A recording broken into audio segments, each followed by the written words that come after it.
Hey everybody, welcome back to the Birch Creek Homestead. So today it's the day after Christmas and it's a little foggy out still, a little damp, a little bit chilly. But I'm out here working on this behind me. This is going to be a fence row. We've just got a corner post set up over there, and we're going to run a fence line this way. Then we're going to make an L and head towards the gravel road, which is directly behind you guys. So this is going to be our Dexter cattle's fenced in area. So we're getting 3 Dexter cows at the beginning of January. We're getting a cow with a heifer calf, and we're going to get an unbred heifer along with that. So we got to get a room for them, and a lot of this is just fence mending. We've been meaning to do it.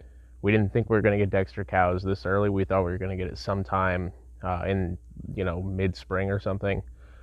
So here I am, day after Christmas, out here trying to get this fence mended in time for Dexter cows.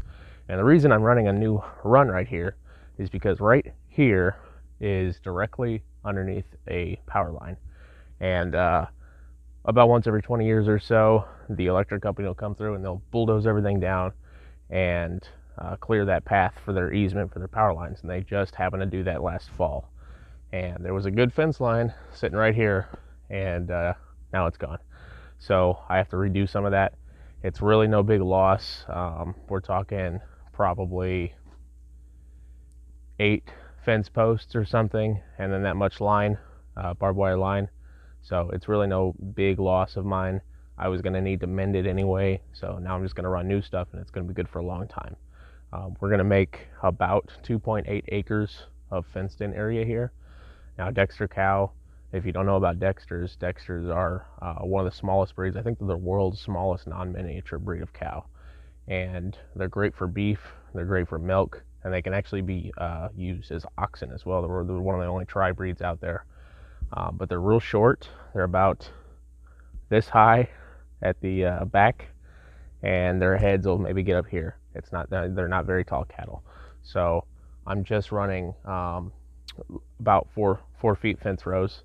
Matter of fact, some people use goat fencing or sheep fencing to keep their Dexters in. So if you can imagine, they're not a very big breed of cattle. The cows will get to between like 600 and 800 pounds, and the bulls might get up to about 1,000 pounds. That's it. But they're really good Homestead cows. So we've been planning on doing that. They need about a half an acre each if it's really good orchard grass or alfalfa or some kind of grass that they can graze on all the time. If they don't have that, which as you can see behind me is the case, they need about an acre each. So 2.8 acres is the bare minimum that 3 cows need. Now, one of those cows is a heifer that's still on their mom, so really she doesn't exactly count yet, but she's going to start counting pretty soon. So this is their first field. We do have another 5-acre field that we don't have ready yet because actually a neighbor that rents some of that land is actually using it, and he's planted and fertilized. So that won't be probably until next fall. But when we get that field available, we will start rotationally grazing the cattle.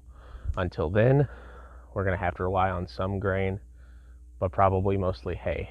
So anyway, I wanted to show you guys a little bit what we're doing with this fencing and mending our fences and what we're doing during our Christmas break, if you will. So thanks for tuning in.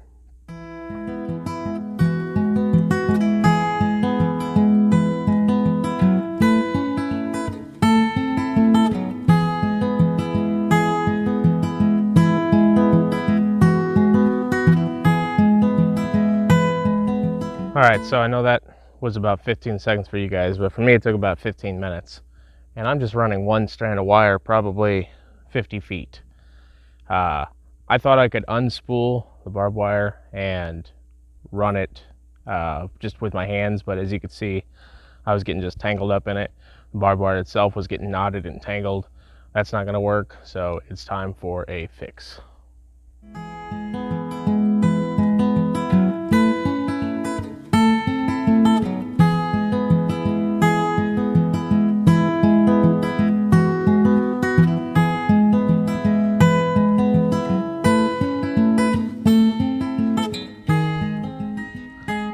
Well, what do you know, it actually worked. I wasn't sure if it would or not, but it turns out I actually did those last 3 strands in the same time it took me to do the first one. And that's including actually building it. And so it works so well that I'm going to just keep it where it is because I have another section to do over there. Now I'm going to tighten one of those out, tension it where I like our corner post to be here. And I'm going to start running posts in and start stranding barbed wire up.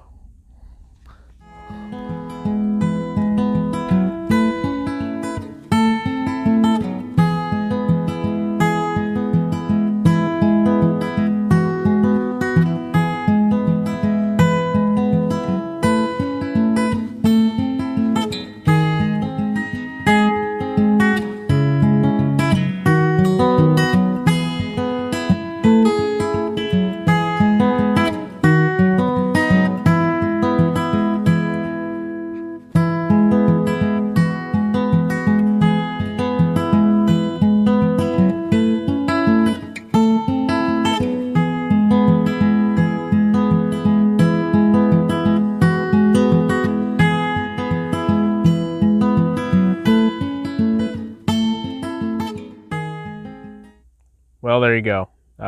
This section of fence is now done.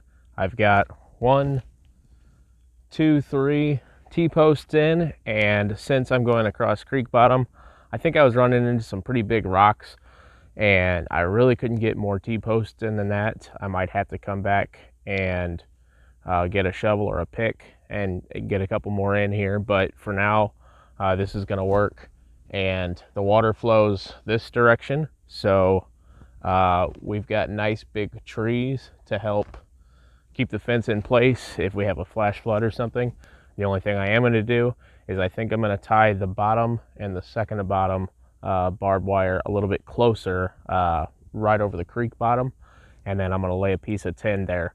That's something that I think a lot of people do to keep, like, whenever there's a flash flood, sticks and stuff from breaking up your barbed wire fence. So I'm going to try doing that. And I'm just learning at this. Absolutely by no means am I a professional. I have, like, 20 hours experience mending fences and putting in new fence and stuff, as far as barbed wire goes, at least. So don't take my word on anything, but be willing to try new things. Sometimes little MacGyvered things like that really come in handy, save you a lot of work. But that's all I've got today. So I appreciate you guys following along, and check out our next video. It'll be coming out soon. Thanks. God bless.